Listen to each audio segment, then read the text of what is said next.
नमस्कार दर्शकों, मैं अनुराग सक्सेना अपने चैनल शाश्वत ज्योतिष में आप सभी का स्वागत करता हूं। दर्शकों, आज हम चर्चा करेंगे अष्ट मिलान के छठवें बिंदु गण की।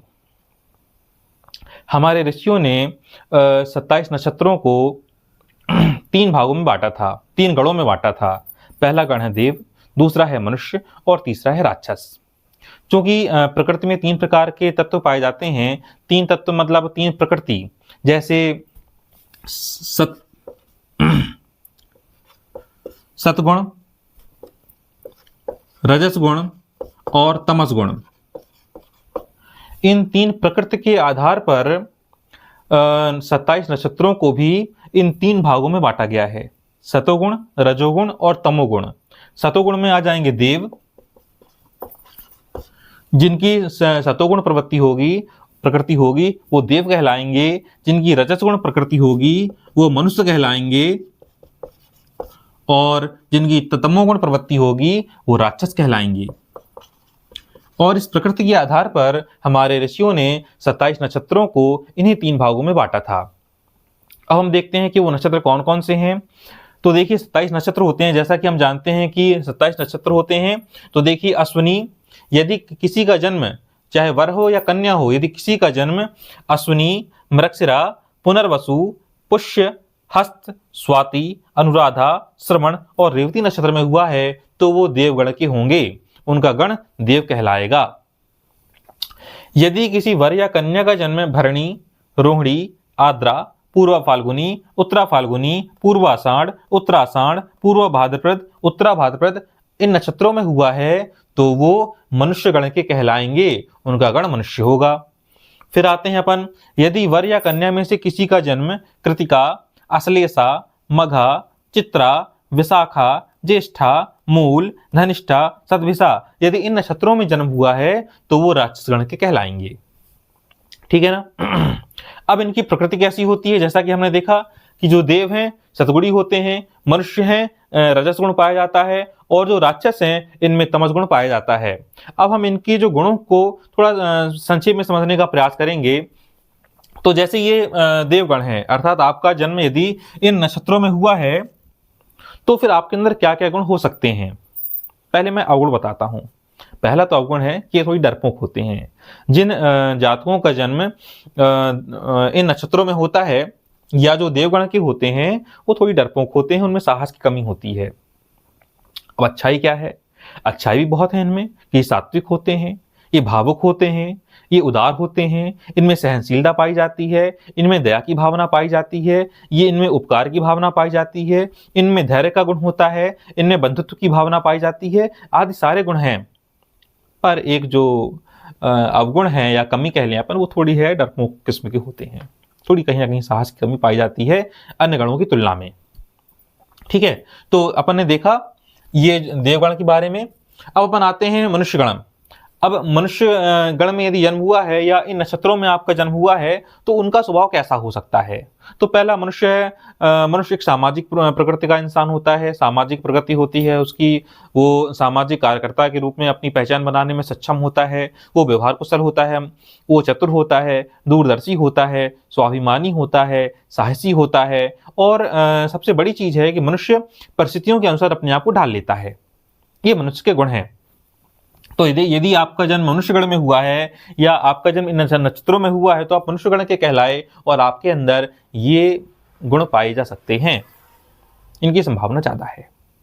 अब यदि आपका जन्म इन नक्षत्रों में हुआ है तो आप राक्षस गण के हैं। अब राक्षस गण के जब हैं तो देखिए आपके अंदर क्या क्या गुण हो सकते हैं। अब इसे गुण कहिए, अवगुण कहिए। ये क्रोधी होते हैं, इनमें क्रोध की भावना पाई जाती है। स्वार्थी भी होते हैं, अपना स्वार्थ पूरा करने के लिए दूसरों को नुकसान तक पहुंचाने में पीछे नहीं हटते ये लोग जिद्दी होते हैं। मतलब यदि कोई काम ठान लें तो उसको पूरा करके ही रहते हैं ये लोग।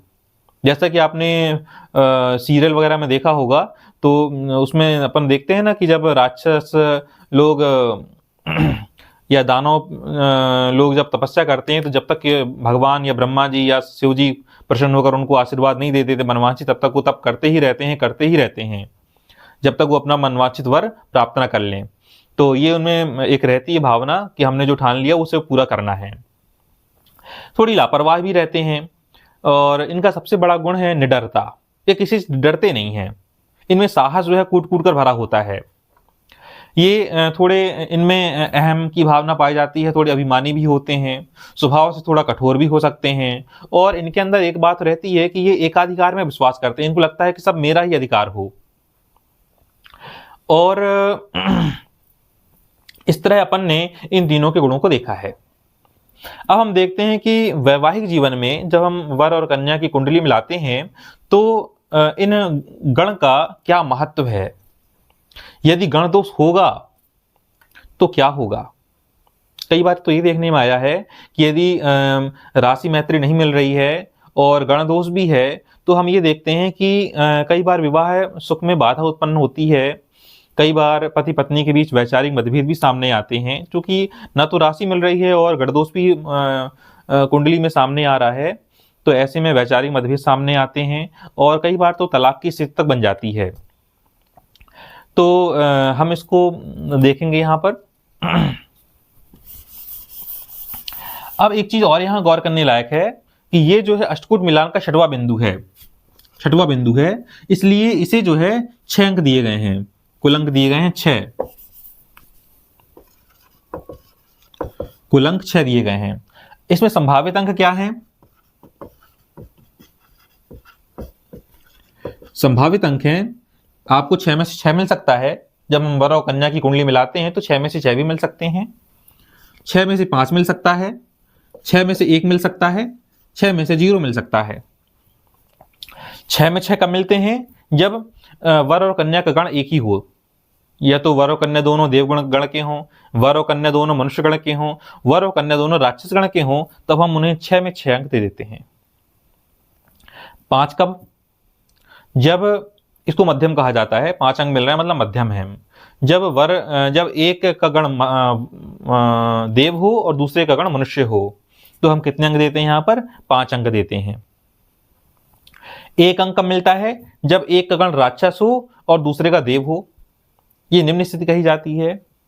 और ये कब देते हैं? जब एक का गण मनुष्य हो और दूसरे का गण राक्षस हो, तो हम इसे 0 अंक देते हैं।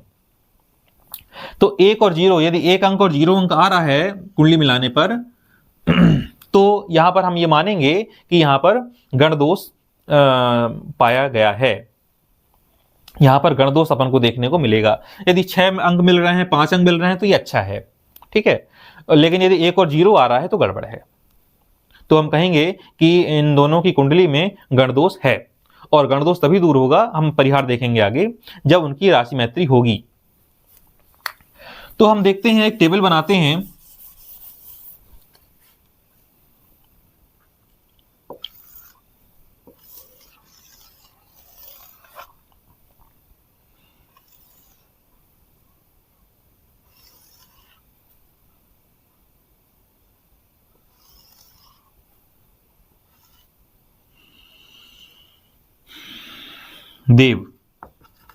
देव, मनुष्य, राक्षस, देव, मनुष्य और राक्षस।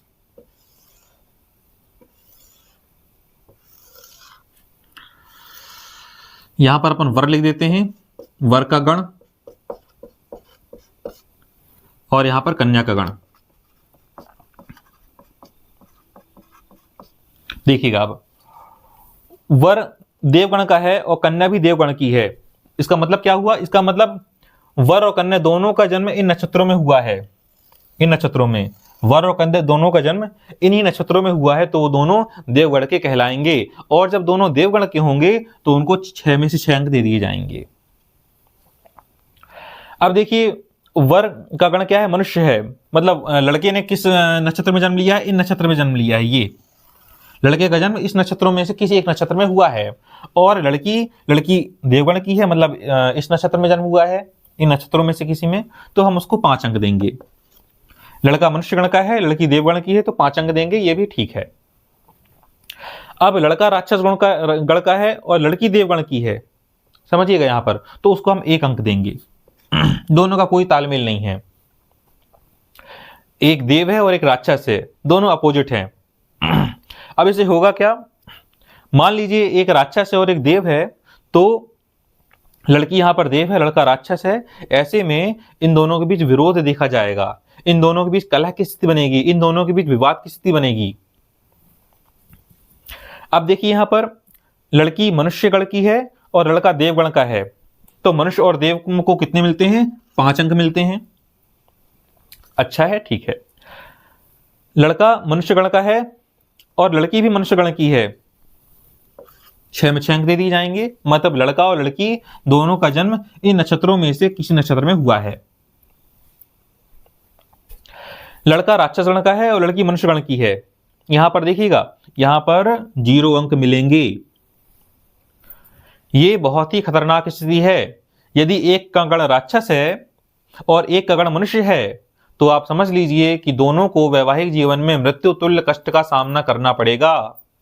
बहुत ही खतरनाक स्थिति सामने आएगी। ये किसी भी लिहाज से ये अच्छा नहीं माना जाएगा। अब राशि मैत्री मिल रही है, बात अलग है, लेकिन यदि राशि मैत्री नहीं मिल रही है और यहां पर भी 0 अंक मिल रहे हैं, तो खतरनाक स्थिति है। आगे बढ़ते हैं अपन। लड़का देवगण का है और लड़की राक्षस गण की है। फिर से अपन 1 अंक देंगे, इस मिलान को भी सही नहीं माना जाएगा। लड़का मनुष्य गण का है और लड़की राक्षस गण की है, मतलब 0 अंक। राक्षस गण की कब होगी, जब इन नक्षत्रों में जन्म होगा। लड़का राक्षस गण का है, लड़की भी राक्षस गण की है, तो 6 में से 6 अंक दे दिए जाएंगे। तो ये हमारी टेबल है और इस टेबल की सहायता से हम पता करते हैं कि अष्टकूट मिलान के 6वें बिंदु गण में हम किसको कितने नंबर दें।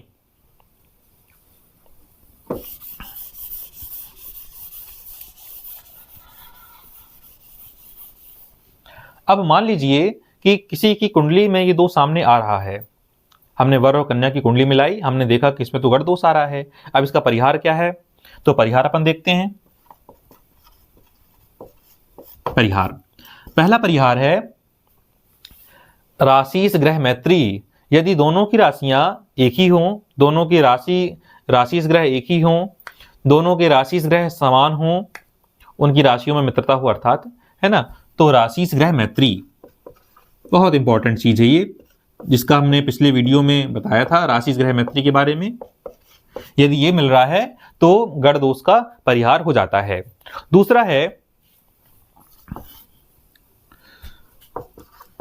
लग्न या सप्तम भाव में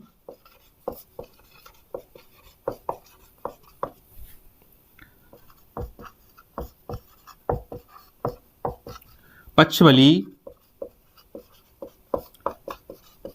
चंद्रमा स्थित हो। और तीसरा है लड़का या लड़की किसी की कुंडली में अधियोग बन रहा हो।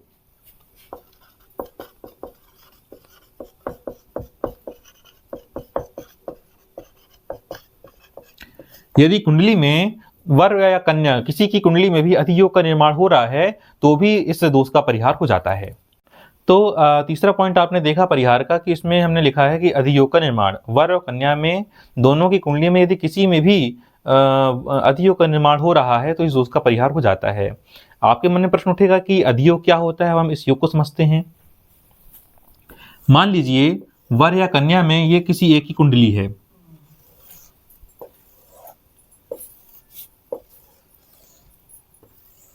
ये स्थान कहलाता है लग्न।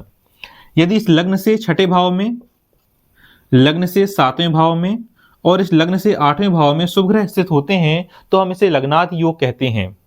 ठीक है, इस ऐसी स्थिति में भी इस गढ़ दोष का परिहार हो जाता है।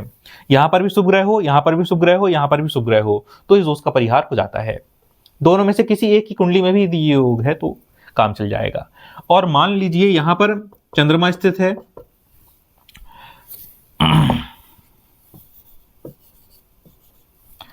चंद्रमा से 6ठे घर में, चंद्रमा से 7वें घर में और चंद्रमा से 8वें घर में भी पाप ग्रह स्थित, शुभ ग्रह स्थित हो। चंद्रमा से 6ठे घर में, चंद्रमा से 7वें घर में और चंद्रमा से 8वें घर में शुभ ग्रह स्थित हो, तो यहां पर चंद्राधि योग बनेगा। तो इसमें भी यहाँ पर इस दोष का परिहार हो जाता है। अब मान लीजिए कहीं पर सूर्य बैठा हुआ है, मान लीजिए यहां पर सूर्य बैठा हुआ है,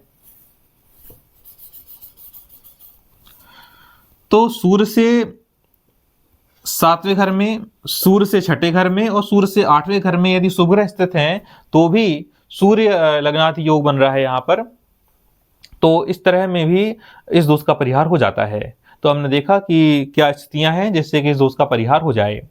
तो आशा है कि आज का वीडियो आपको अच्छा लगा होगा, उपयोगी लगा होगा, और अगले वीडियो में हम जो है 7वें पॉइंट की ओर चर्चा करेंगे जिसका नाम है भकुट। तो अगले दिन हम भकुट की चर्चा करेंगे। तब तक के लिए बहुत बहुत धन्यवाद। आप सभी को नमस्कार।